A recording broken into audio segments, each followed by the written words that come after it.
Well, hello. Today's Saturday, not January. It's been a while. It's Saturday, June 27th, and welcome to our devotional for today. As we begin, just want to invite you to pause with me and consider what you're grateful for today. Let us do that together now.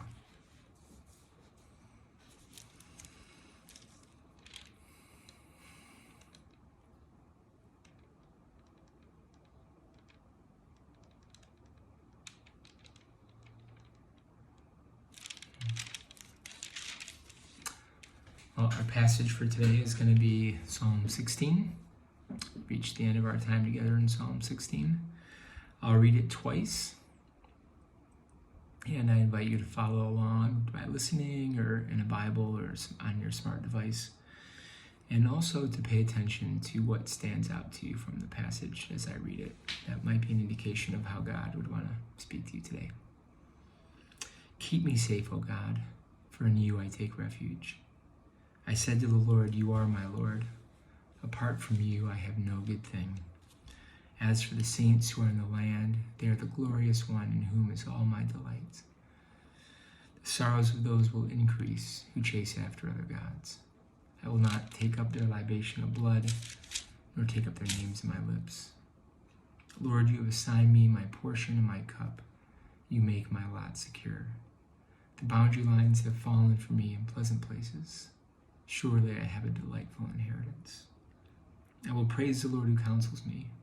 Even at night my heart instructs me. I have set the Lord always before me. Because he is at my right hand, I will not be shaken. Therefore, my heart is glad and my tongue rejoices. My body also will rest secure, because you will not abandon me to the grave, nor let your Holy One see decay. You have made known to me the path of life. You will fill me with joy in your presence and eternal pleasures at your right hand. Let's read that one more time. Keep me safe, O God, for in you I take refuge. I said to the Lord, you are my Lord. Apart from you, I have no good thing. As for the saints who are in the land, they are the glorious one in whom is all my delight. The sorrows of those will increase who chase after other gods. I will not pour out their libations of blood, nor take up their names in my lips. Lord, you have assigned me my portion and my cup. You make my lot secure. The boundary lines have fallen for me in pleasant places. Surely I have a delightful inheritance. I will praise the Lord who counsels me. Even at night my heart instructs me. I have set the Lord always before me, and because he is at my right hand, I will not be shaken. Therefore my heart is glad and my tongue rejoices. My body also will rest secure, because you will not abandon me to the grave, nor will you let your Holy One see decay. You've made known to me the path of life. You have filled me with joy in your presence, with eternal pleasures at your right hand.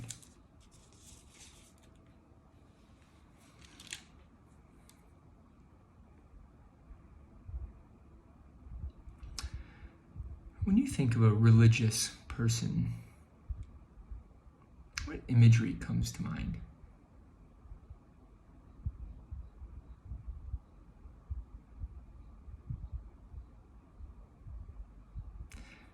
A little bit more specific. When you think of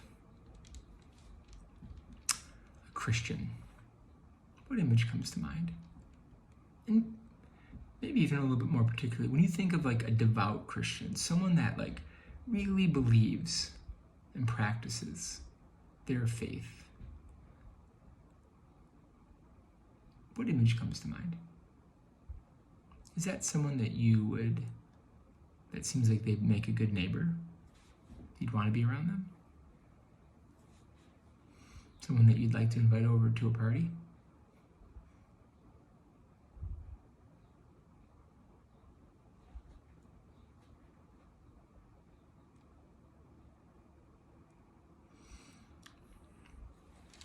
There's this idea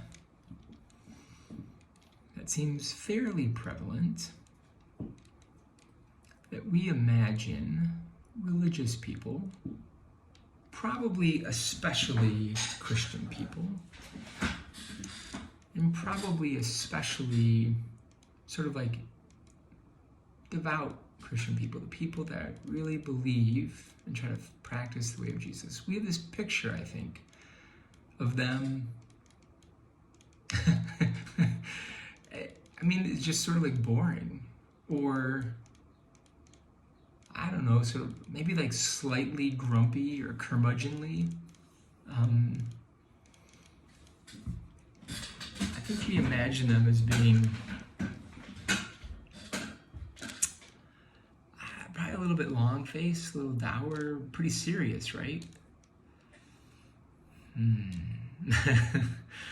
You know, but what's interesting is that that's not the picture that's painted in this psalm. I don't know if that stood out to you at all this week. You know, I think we think of even Jesus, certainly God, as not being a particularly happy being.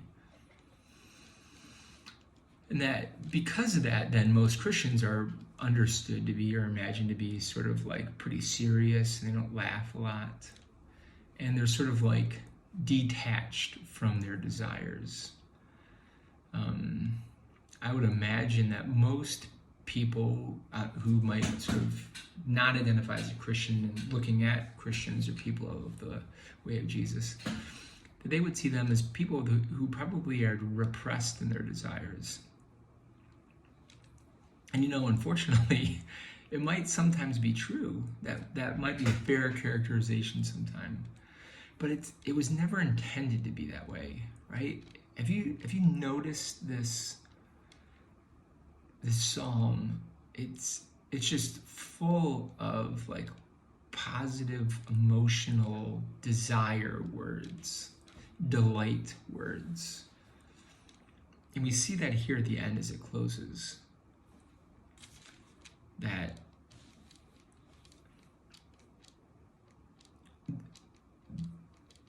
someone who's walking in the way of God, who's following the way of Jesus, is someone who's discovered the path of life.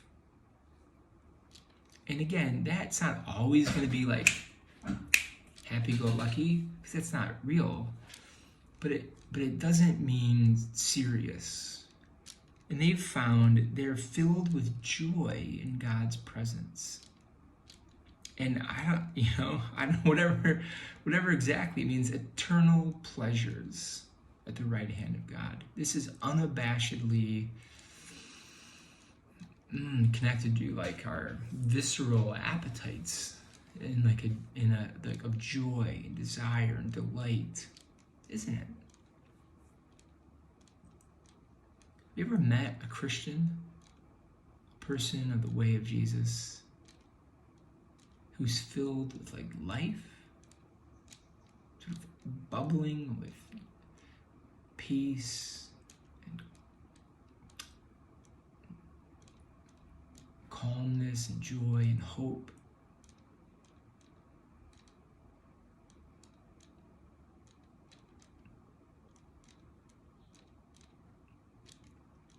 God's desire is that would be true of you and me.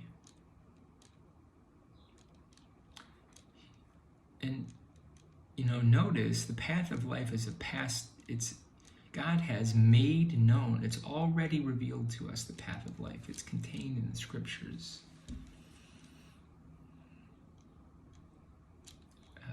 Psalm 84 talks about blessed is the one who has the highway design in his heart, who has sort of memorized in his heart the way to meet with God and connect with God. That's the path of life.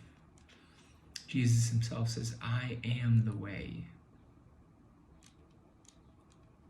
Jesus is the way. The person of Jesus and his way of life is the path of life.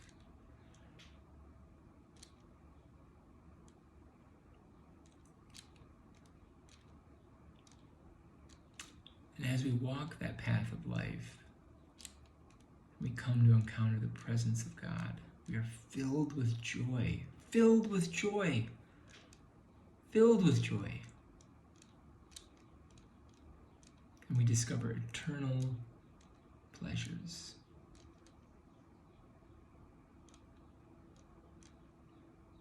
What would that look like for you? I really just invite you to sit with that. Take some time, probably when this meditation is over, but Saturday, hopefully you've got a little extra time. Sit with that. Allow yourself to experience the sense of eternal pleasures, being filled with joy.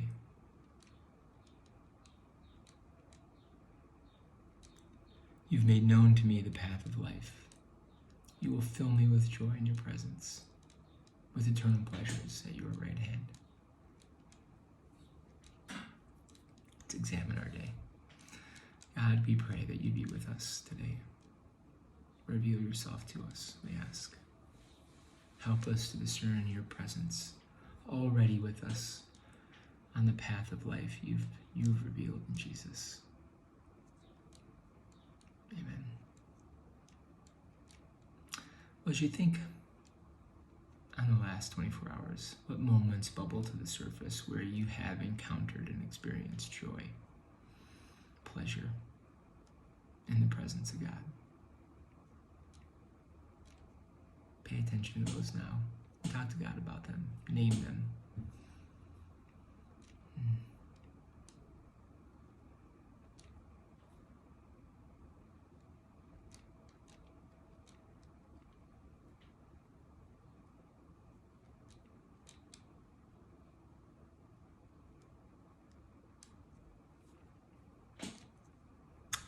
In a similar way, as you reflect on the last 24 hours, what experiences and moments bubble to the surface when you experience desolation? A sense of God's presence being withdrawn. There being a sense of the absence of faith, hope, and love, and joy. Name those moments. Talk to God about them. Listen to what he has to say.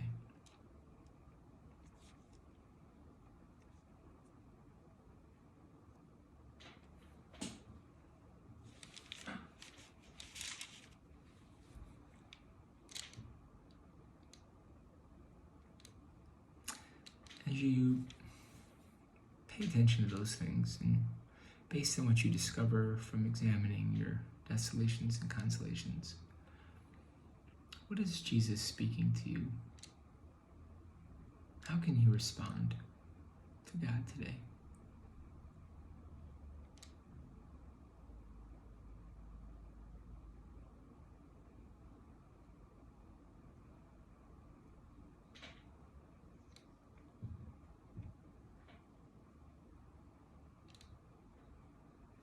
And as we close, what cares and concerns are you carrying to today? Talk to God about them now, as you would with a friend.